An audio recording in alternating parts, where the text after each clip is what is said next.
All right, you're listening to Redvolution Rampage. And we're back for season 3! Season 3. Are you kidding me with this? It's season 3 already. It's so great. Man. And we're all here together, even though we kind of aren't. Yeah, so for the time being, we will be recording a little lesser, I don't know, resolution is not the word, audio quality. There we go. Yeah. All right. Okay. Resolution of noise. The Redvolution has very low resolution. For now. For now. But don't worry, we all still keep up with each other. We're still all here. We're all still very, very excited for this season. Indeed. I mean, I was excited for the last 2 seasons, but this one is just extra special. We're no longer coming off of yet another year of missing the playoffs. Not to mention that we've already seen a lot of the reaping of the rewards of making the playoffs. I've said this once. Just making the playoffs was huge for this team. And taking it even further and going all the way to the Eastern Conference Finals, even if it ended in a sweep, has shown truly the actual capabilities of this team and how far it can actually go. So we've already started to see that with an excellent offseason. And we don't have to, I mean, it was literally within months, really, that we got to see a lot of that stuff kick off. Now, granted, we didn't get everyone we wanted, ideally, but we still got more than expected. And yes, there were some losses. The greatest one being the loss of the greatest name in hockey, Greg McKegg. But otherwise, it's an excellent offseason nonetheless. It was very good. Yeah, and it was nice and short, which I appreciate. Yes, less golf.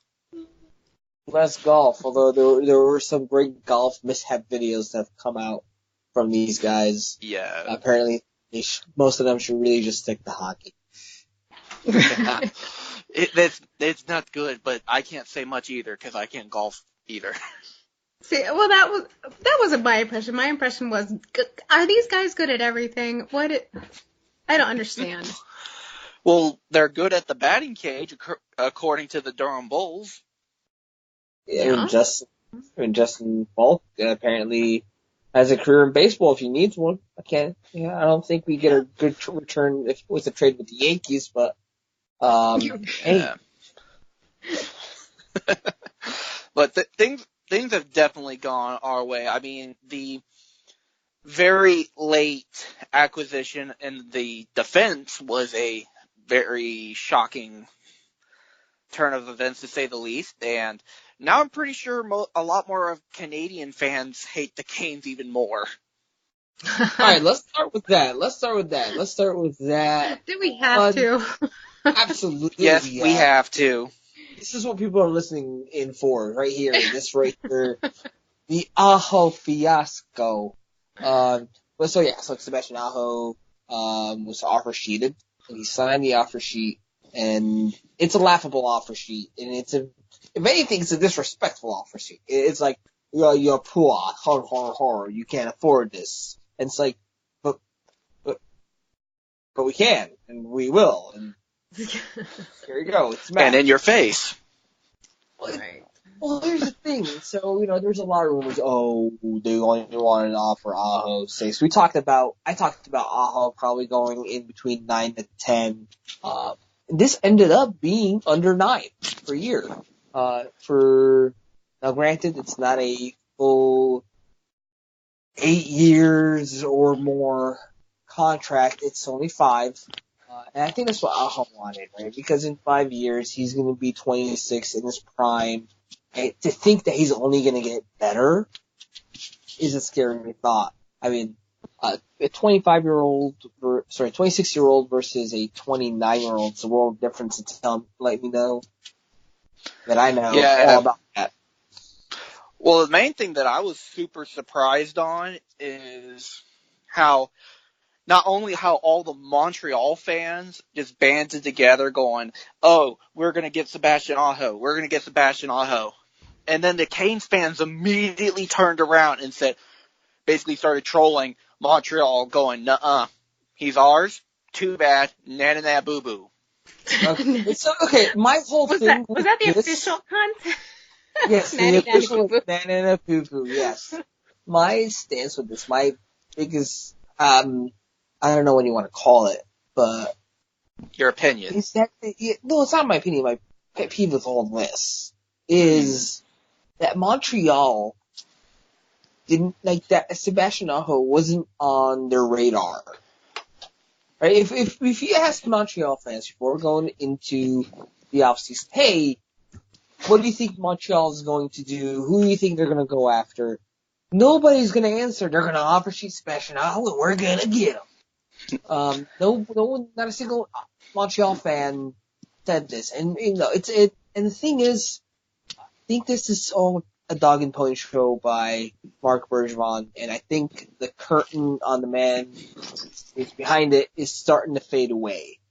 Mm-hmm. This is a Carolina hockey podcast, so I'm not going to go into how Marc Bergevin is ruining the Montreal Canadiens and their reputation in it, but the results are showing. Not only did we get Aho easily, and Ryan Dzingel, but also Jake Gardiner. I mean, you're talking about in a row, just wham, wham, bam, in not only re-signing our own guys, but also taking guys off the free agent market.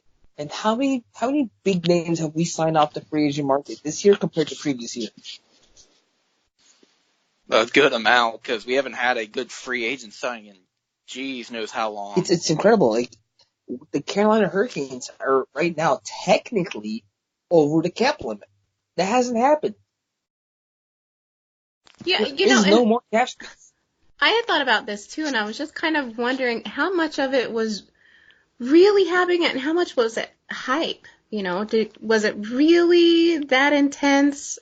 Did he really sign it? Or, how much of it was kind of blown up to maybe get him more money? Or, you know what I mean? Yeah, it was a good question, and it just kind of blown up. Mm-hmm. I think the biggest thing was it's absolutely blown up, right? Aho's intentions were, I do not want to be the guy who is still waiting on a contract when training camp starts. I don't want to draw this into the off season. And he was presented an opportunity. Hey, here's a contract for you to sign. Right? Now, I think when it comes to Aho, he just wants to play hockey. Now, he'd prefer to play it in Carolina. And they said, hey, here's a contract. You sign this, you get to play hockey. You don't get to be William Nylander. You get to play hockey, and it's going to either be in Montreal or in Carolina. And I was there when Don Waddell assured the fans that every and any offer sheet will be matched. And this was way before all this. I was physically there. And Aho knew about it. It's no secret. So he figured, hey, I'm going to sign this. This is ideally what I would like. 5 years. I'm going to sign this, and I'm going to play hockey. Now, how this meshes out is no longer my problem. And that's fair. Yeah, I mean, that's what you got agents for. Entirely true, but now that we finally signed Sebastian Aho, we didn't end up with a Mitch Marner situation where you go right in the training camp, he wasn't signed, and now Toronto basically just frantically signed him to a deal. Yeah, and it's a deal, I don't know, it's close, it's about 11 million, a little over 11 million per year, or a little under. Not really sure how the math really flexes out there. I think it was like 4 years, was it 4 years, 45 million, something around that. However, now they've got to deal with their cap. And unlike Carolina, so Carolina and Toronto are the two teams. Wow, the two teams who are sitting above the cap limit. Carolina is sitting above the cap limit mostly because they have a lot of players who are sitting at the major league who belong in the minor league. You literally just going to move three of them down, and you're done. Now you're sitting comfortably. Well, not comfortably. You're probably going to move three players down, and you'll end up sitting around $120,000 under the cap limit. Just there. I did the math. It'll be a lot better next year when we don't have to pay the William Nylander buyout or Alexander Simmons. Still. You mean the not William Nylander? You meant what's his name? Why am I baiting on his name? Not William Nylander. It's another Toronto player. I will remember. It's gonna pop. I'm gonna yell his name in the middle in this podcast, and you're gonna be like, what? I mean, like that's who it was that we bought out. But yeah, it's almost forgettable. I do. You know what I do remember is I remember that we got a first round draft pick out of this. So in the end, yeah. So Alexander Salmon and Patrick Maroon. Marleau. Patrick Marleau. See, ding, ding, ding, ding, ding. We have the winner. All right. Yes, we're not going to be paying those two guys out. Honestly, I expected another name to be on the bought out list, but it's another we got team lucky and is buying them out there. And of course, I'm talking about Scott Darling.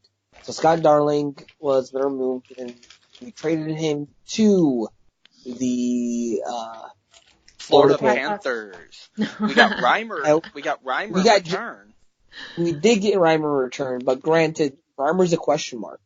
Reimer could be good, or he could be an absolute disaster. Luckily, he has been good in the past.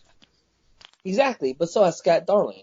So Reimer's another experiment. Now Florida says we don't care for this experiment anymore, and they bought out Scott Darling as soon as they got him. Not to mention they drafted a goalie and they got Bobrovsky. Now granted they lost Bobby Lou to retirement, so the old strong bone is now gone. And so, did Scott Darling play down there at all, or was it just paperwork? No. It was just paperwork. Yeah, so Scott Darling is now technically a free agent goalie. Now, granted, I really doubt that he's going to see any NHL time. He might get a minor league contract someplace. But I think for him, what he wants, he's probably going to step out from the league for a little bit. Speaking of stepping out from the league, Justin Williams and our dear captain will be taking at least a one-season sabbatical from the NHL. What do you guys think about that? Do you think it's going to be a whole season? I don't know if it's going to be a whole season. I think we'll see him again before the end of the season. I just hope he doesn't pull a Mike Fisher where he's like, I'm going to retire, and then comes back halfway through the year. Well, I mean, he never said the word retire, though. Which is good. Right. I'm just hoping that he doesn't say the R word sometime somewhere down the line. And then he'll come back. I think he'll come back, and then he'll retire. And now the question is also, do the Canes give the C to somebody else for the time being? Well, I think let's get to that. But finish what you were saying, Omar.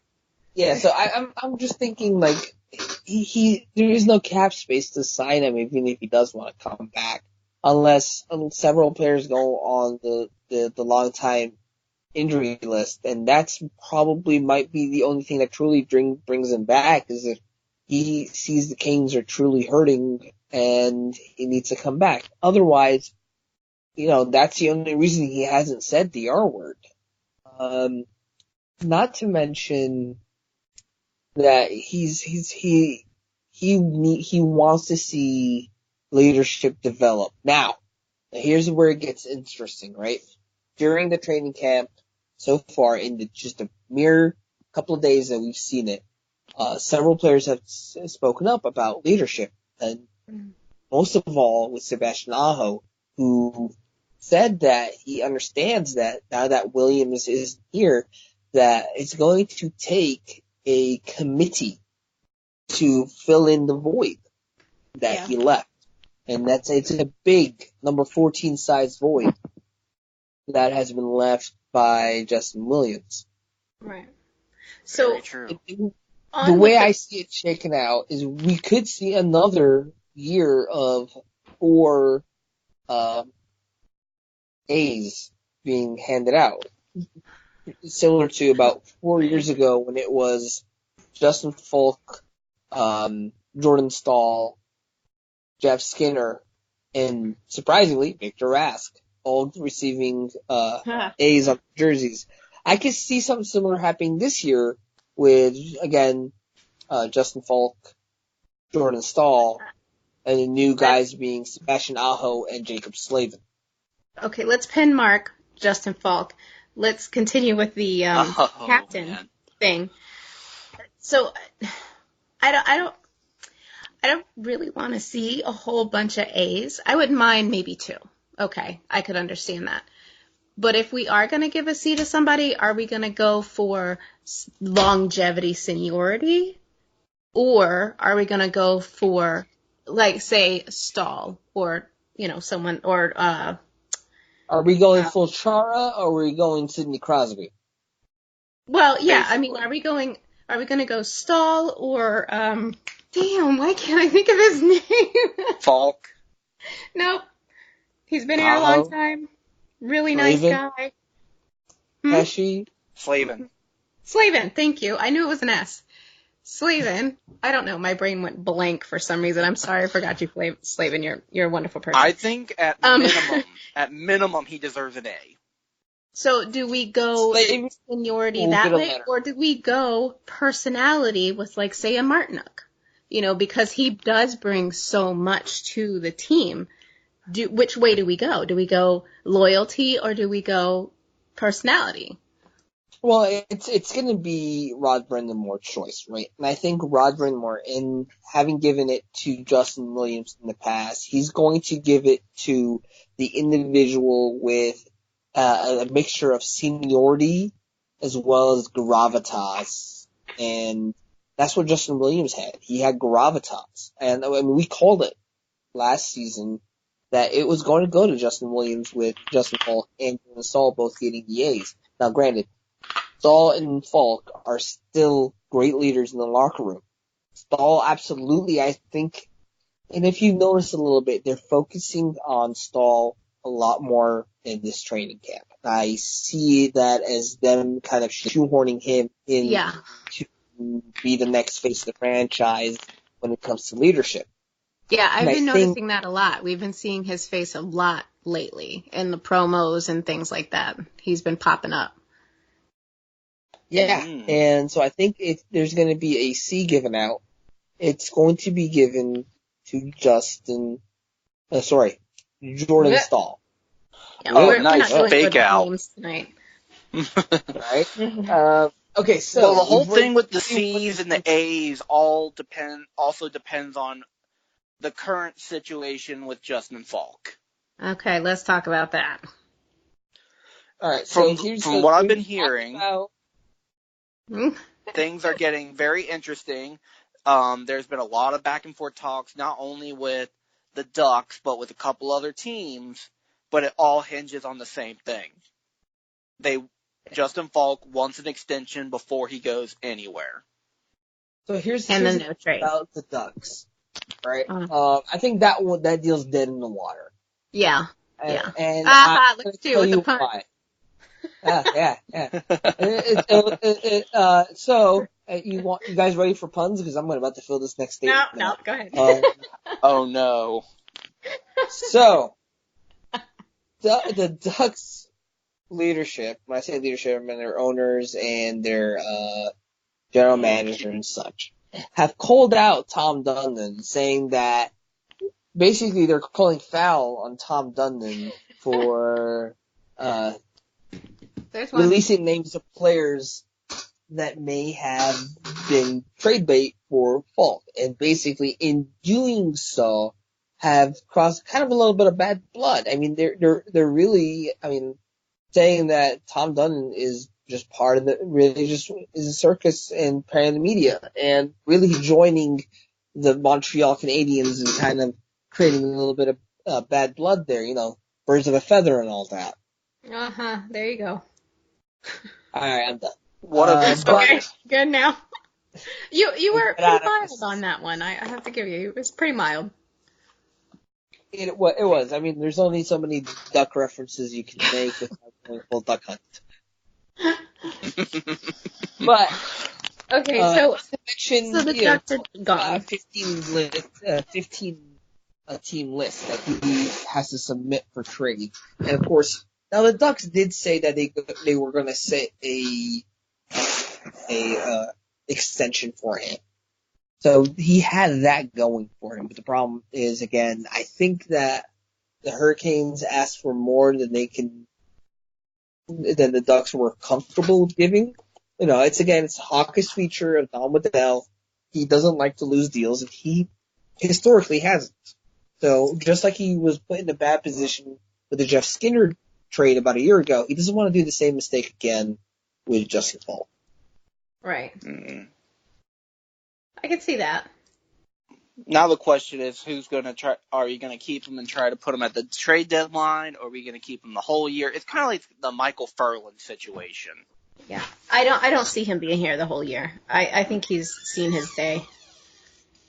Well, my thing is, I don't really see the Canes trading away big names at the trade deadline, and especially guys with NTCs, because it would be really easy for the player to be like, well, here's my new 15-team list. Oh, look, it happens to not include any of the teams that you want to trade me to.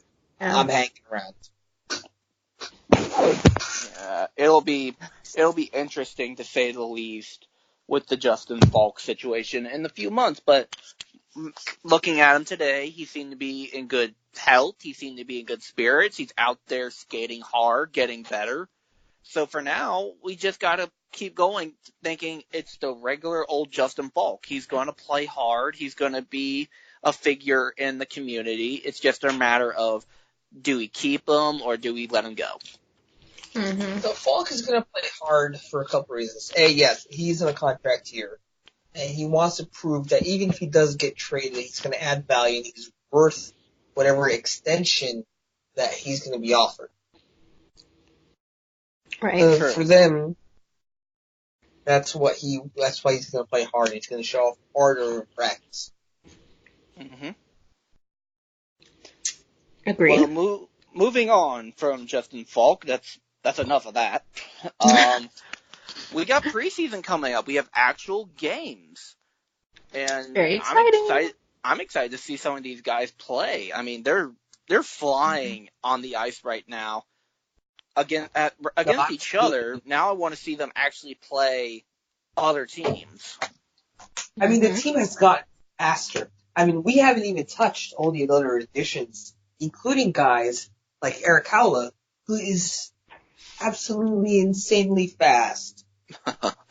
Oh man, I wish I could get like a 40 time for this entire team, or whatever the 40 equivalent is from on the goal line to goal line. Mm-hmm.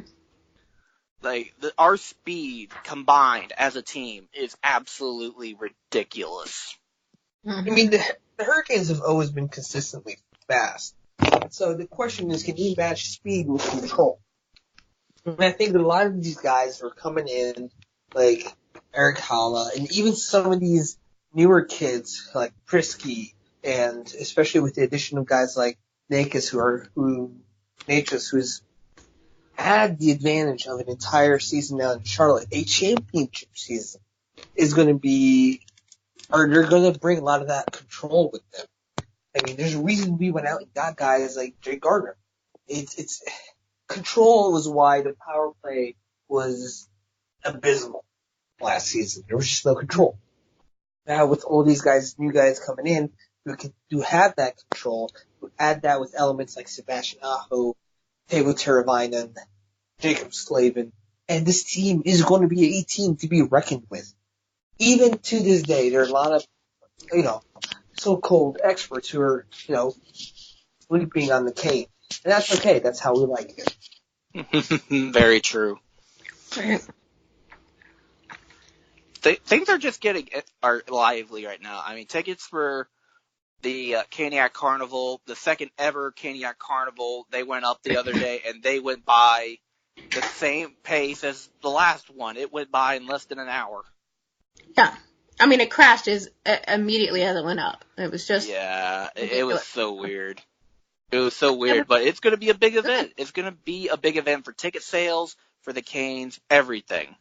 That was, it was a good sign, and it was a good thing for it to, because everybody was anticipating getting it, and I'm glad to see that. And then also when I went to the 5K, they had record-setting attendance, which is fantastic. So I have a lot of hope for this season as far as attendance goes.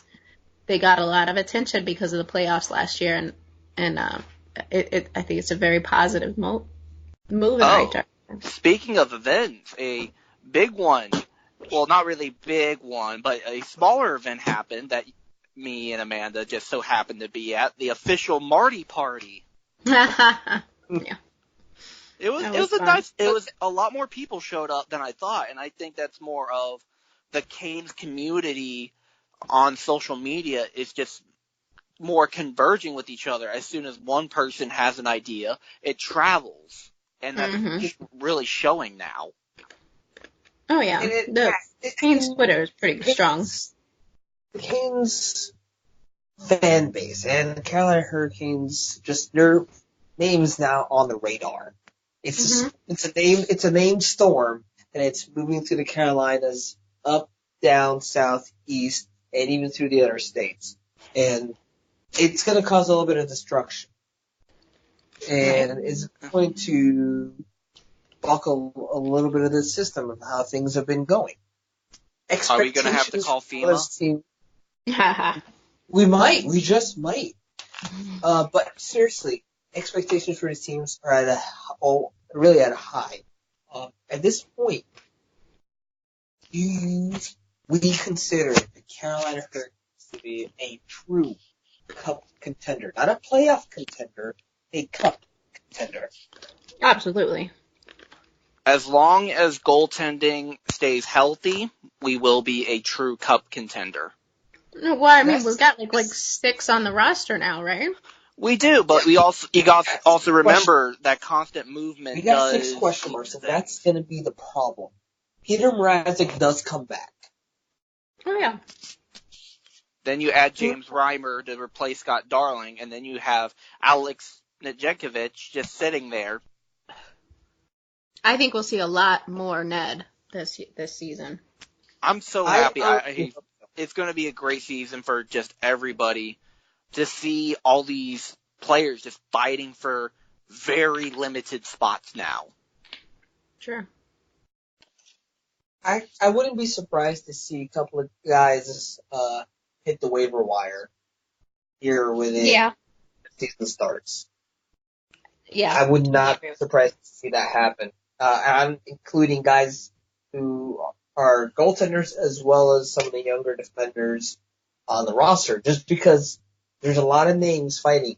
Guys like Hayden Fleury are now, staple names. They're not going. Hayden Fleury's going to play the entire season in Carolina. Oh, yeah.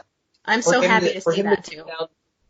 For him to go down to the checkers is going to require him to go through waivers, and I don't think they're going to risk a first-round player like Fleury, who does have a higher ceiling than other previously. We're not going to name them first-round players who have been complete busts. Hayden Fleury's not a bust. He just hasn't broken out at the NHL level yet. The keyword here is yet, because he has shown. I mean, he's toying with down at the AHL. He doesn't belong there anymore. At points last season, it was just ridiculous. Yeah. He just needs that goal. Absolutely. So he's got assists. He needs a goal. And I think the first Hayden Fleury goal is going to be a memorable one. I think it's going to set the tone for his career. Yeah, it's going to break the seal, and he's going to be on fire. I have total confidence in him this season. Yeah, the question is, will how things will shake up, because our defense is absolutely stacked right now. Our offense is getting better. Our goalies are absolutely stacked. It's just a matter of who are we going to see on the roster, and we'll figure that out in a few weeks. Mm-hmm. It's going to be really about who's going to be our breakout player. The last season, of course, Aho was a huge breakout player. But we need more than one, and I think we're going to get that. I think guys like Andrei Svechnikov are going to come out in a huge way, and I wouldn't be surprised to see other smaller names suddenly become modern names in the league. I mean, absolutely, it's going to be Andrei Svechnikov, Sebastian Aho, Teuvo Teravainen. I think Eric Howell is going to have a great season. I would suspect that Ryan Dzingel is going to suddenly be a how did Columbus let him go huge question mark. And I think he's going to get a chance to be a better player in Carolina than he's ever been with Columbus or with the Senators. Mm-hmm. Two players that I sincerely hope have really good breakout seasons this year. Warren Fogle, to continue that amazing momentum he built on off-season and through the postseason as well. And then Brock McGinn. He's been teetering on that edge of being a really good top-tier, top-six player for our roster. And he's been teetering on that for years. Brock McGinn could easily add 10 goals to his line last season if he was 5% more accurate with the puck. Oh, yeah, the whole don't hit the post. Yes.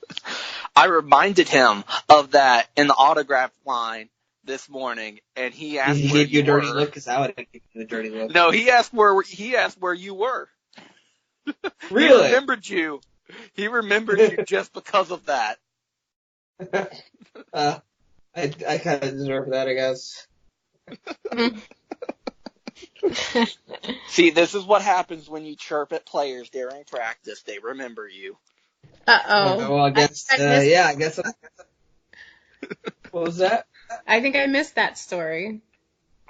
So when we were at last season, we went to. It was the team photo. One of the practices. It was after the photo. After the team photo, we stayed, hung around to practice. And during the practice, they were doing drills and shooting at the net, and an empty net. And Brock McGinn just kept hitting the posts. And every time he would, I'd give him a little chirp. And the other guys would, give him a little heckle and kind of, I think it was there was Svetch and one of the other fourth liners, can't remember who. But yeah, he'd get a little bit of heckle from his buddies. Afterwards, we stood out in the autograph line. He came out. We'd cheer extra loudly every time he'd actually hit the net, not the post. And that did catch his attention. So after we went outside the autograph line, I gave him a little bit of sort of an apology for that / good ribbing. So he mentioned that he'd hear us, giving him a good old time over there, and it kind of drove him a little bit. So that was fun. Oh, that's cool. I was surprised he even remembered you. Yeah, I'm memorable. Don't laugh at me. Indeed. Oh, just wait. They'll probably still use your picture in the promos on Facebook this year. So start charging them for that. All right, moving on. Yes. So we talked about how it improves in the defense and the offense, and how a lot of guys are starting to get a little bit more comfortable in the role. And it comes a lot from Rod Brind'Amour and the leadership he's developed. We've talked about the new core and possible leadership. Now, my next biggest question is, how does that shape the Charlotte Checkers? Who's going to go down? And there's a lot of names on the roster right now, but who's going to come up? Is there anyone right now, other than Martin Necas and Hayden Fleury, that we should expect? Oh man, there's a lot of question marks when it comes to the Checkers. Brand new head coach who came from he was an assistant last year, but he came from the South Carolina Stingrays before that. Right. Hell, almost the entire team is brand new. They got rid of almost everyone. It's ridiculous how empty the team is. There's a picture on social media where they literally darkened out all the players who are no longer with the Checkers. There's like 10 people who aren't blackened out. Right. Well, good thing the Carolina Hurricanes drafted they had 12 players in the draft? 12 players. Yeah. Yeah. They're gonna get some fresh help. Yeah. It's going to be interesting to say the least for Bojangles Coliseum. It's going to be a different feel with a different team. But that's minor. It's just that's minor league. You win a championship and you get gutted. It happens. You expect it, and you build off of it. And it's good players are going to move up to the major leagues. Either they're going to move up into their own team, or they're going to get moved, traded, free agent signings. I'm happy for guys like Patrick Brown and Potts, and who are going to get their chance to play at the NHL level. It's saddened that they're going to move on, but kind of sort of happy for them. And this is going to be great because now the Checkers can develop a whole new core of leadership. Very true. And now, with the addition of the Greenville Swamp Rabbits being our ECHL affiliate, it makes it a lot easier for our players to move one way or the other on an emergency basis. So let's say a player goes down in the AHL, we bring up somebody from the ECHL. It's only an hour drive. True. There's a lot of things moving around that'll help. However, the new addition to the Carolina Hurricanes family, the Greenville Swamp Rabbits, are not only a Carolina Hurricanes affiliate. Yeah, they're two, which is something rare. I don't think there are many teams in the ECHL who actually have two affiliates. I don't think there are any. I don't think there's any teams in the ECHL history that have multiple affiliates like this. It's going to be an interesting experiment because now you got Hurricanes contracted players and Panthers contracted players in the same place. I mean, there's no real, especially at that level, at the ECHL level, there's no true, real conflict of interest. I mean, players get loaned around all the time, even at the AHL level. I mean, the backup goalie to Ned last season for most of the playoffs was a Rangers player. It works out. It's at that level. It's not really about who you belong to, who you're signed with. It's about the team you're on. Can you prove to the bigger leagues that you belong higher up in the organization? Very true. Very true. Very interesting development from this offseason. But hey, like I said from earlier podcasts, now we can literally have a Canes hockey weekend where we could go see all three teams in 3 days. That is true, and it'd be an interesting development to kind of watch that grow. It's really a smart move on the Carolina Hurricanes to really grow the hockey market within Carolina. So now you got guys in South Carolina, Greenville, right, are Swamp Rabbits fans, or become Swamp Rabbits fans because suddenly it's they hear about the Hurricanes, they know it's a little bit too far of a drive, but now they're like, oh, but I can go to Swamp Rabbits games, right? That'll take up there, and it'll increase interest in hockey, which has long-term repercussions. Now the playoffs are in town, and now they're selling out again, and big games or big opponents come in, they're selling out more and more games. Now it's becoming more and more of a privilege to be at a Carolina Hurricanes game versus anyone want tickets? Doors are open. Right. Yeah, those days are hopefully long gone. Mm-hmm. Yeah. But speaking about developing hockey in North Carolina, let's take a look at some of the other teams, such as the Carolina Thunderbirds and the Fayetteville Marksmen, who have had very busy off seasons to say the least. So the Carolina Hurricanes are not the only team to lose their captain in the Carolinas. of course, that we heard about the Checkers losing Patrick Brown, but also the Marksmen will be handing out a new C to a new player this season. So they're really, and they're really been on their feet on marketing. Still waiting to get verified on Twitter, but Yeah. aren't we all? Aren't we all? But now the question remains with not only that with the Marksmen with the leadership turnover over in Winston-Salem with the Thunderbirds, they have a large roster turnover trying to defend their FIHL championship. With championships comes cost, and sometimes it's turnover. If you're good enough to win a championship, you're good enough to play at a higher league. Yeah, it's going to be interesting to say the least for this next coming season for every team. But one thing I'm extremely excited for a lot of arenas is there's been a lot of upgrades in arenas. We'll start off with the Fayetteville Marksmen. They completely redid their ice. They redid the whole system. It's completely ready. It's a huge upgrade for the Marksmen. Absolutely.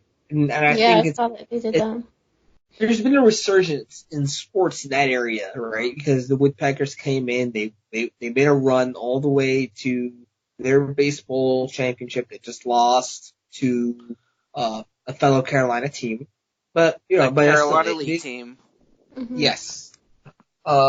So resurgence of sports in Fayetteville is huge, and the Woodpeckers are just one example. The Marksmen, of course, are the bigger example. They're kind of trying to take that into consideration and taking advantage of it. Now, I think with hockey growing faster and harder in the Carolina regions, they're going to see an uptick in attendance as well. Sure. Well, we obviously started attending games last year, so that'll be another experience of Redvolution Rampage on the road.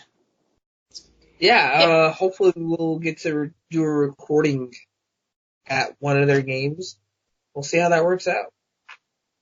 That'll be neat. Yeah. This time we'll bring Amanda. Yeah.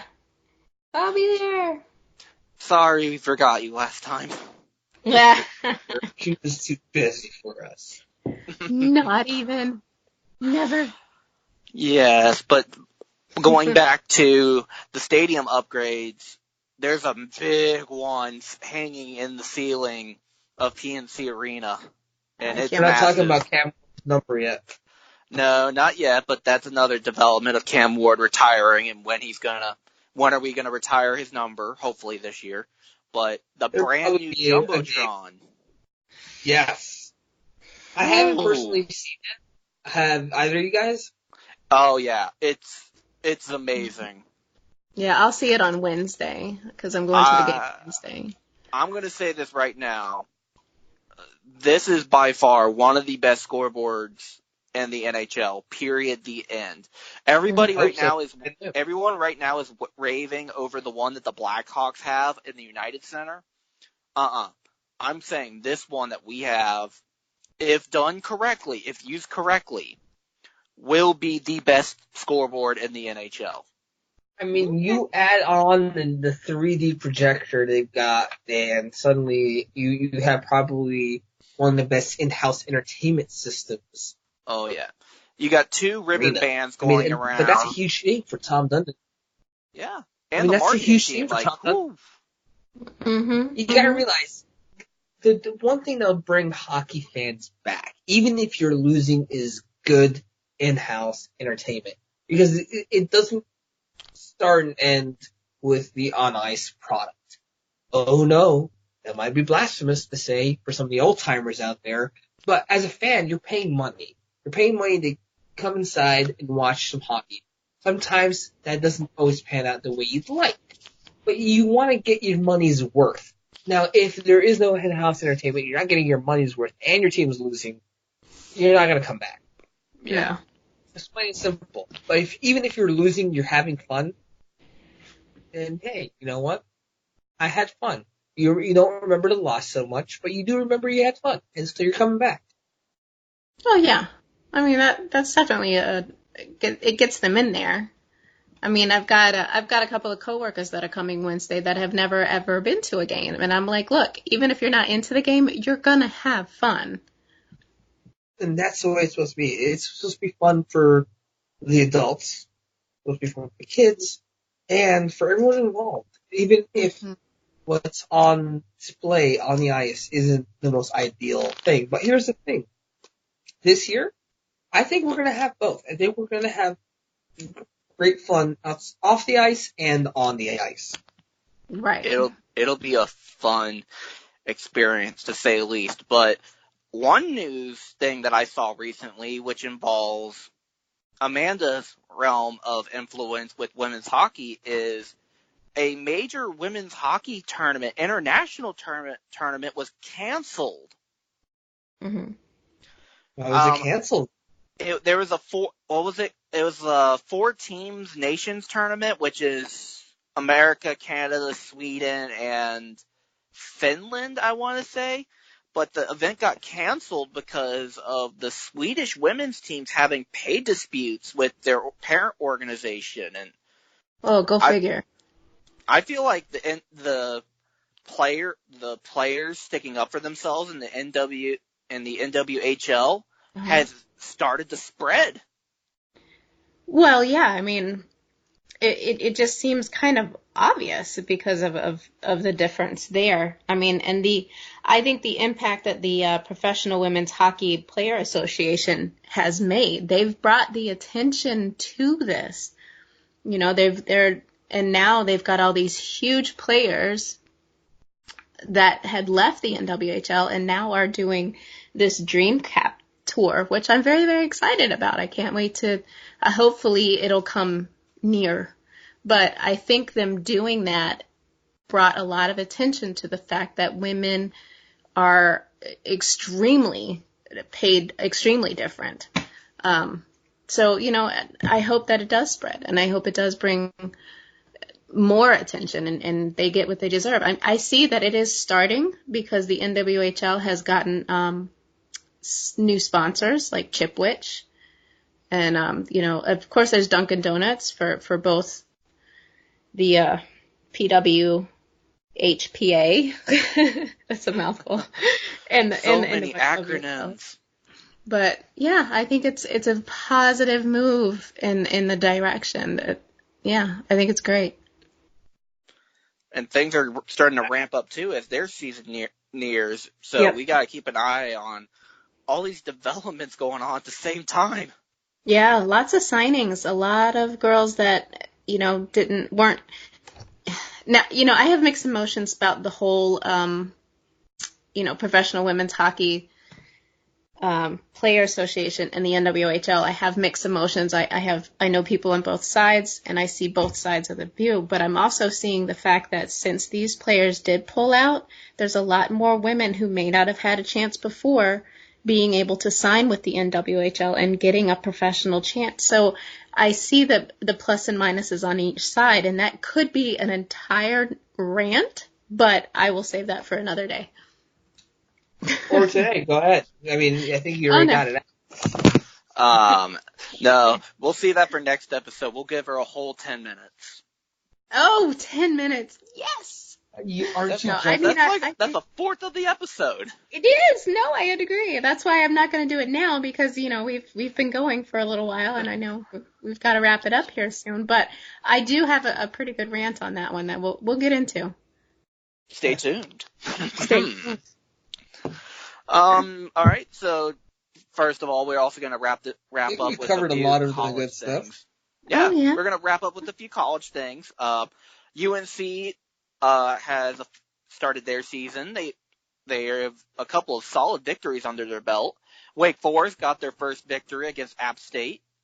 NC State, they're trying to continue off of their historic season last year, and our buddy Zach is going to keep us fully up to date with all that, including his new podcast going on with the ACC Hockey League. So we'll keep you informed on all those And NC updates. State got a women's team too, a women's club team. And NC State got a women's club team. Thank you. I knew I was forgetting something. That's the only women's team in the entire state. For now. Yeah, I guess. Tied to a college. Yeah. That's tied to a college. I'm saying that I'm aware it's the only collegiate women's team that we know of. And if we're wrong, please do message us and correct us. Yeah, because I want to know. And it's a club team, so it's not like officially, but Well, still, it's great. The men's is a club team too, so they're in the same boat. It's great. I think it positive move in the positive direction for North Carolina hockey. It's wonderful. Yeah, let's go. Well, that was a lot of information to unpack. It's been 3 months? Yeah. Yeah. I am definitely goes on, and even in this short period, we haven't touched everything. Even with the Carolina Hurricanes, I mean, there's so many other trades and signings, and that we haven't really discussed. Calvin DeHaan going to Chicago, for example. Oh. Why'd you gotta bring that up? Because we got it. It's sad and it's not fun, but it's a loss that we're gonna feel dearly. Calvin, I hope if you're listening to this that you enjoy your time out in Chicago. So Chicago. In Chicagoland. Right. Okay. Please come back. I mean, they're gonna come back at least twice. Once. We're gonna see them twice. They're gonna go to PNC once. But I think he's earned a hero's welcome when he does come. Sure, absolutely. Yeah. Let's give him, even though he was here for 1 year, he deserves a welcome back. Absolutely. He made an impact. He absolutely An impression. All right. Words I think are hard. that's going to do it. Okay. Yeah, words are very hard. I know, especially tonight for some reason, words haven't been working and names haven't been coming into my head. I guess, I've gotten a little rusty. We gotta work it out. Yeah, we gotta, just shake off the rust and get into the season again. Oh, I'm excited. I can't wait. Absolutely. All right. All right, so you've been listening to Redvolution Rampage. This was Omar. I'm Zach. Amanda. So stay tuned and welcome to season 3. See y'all next time.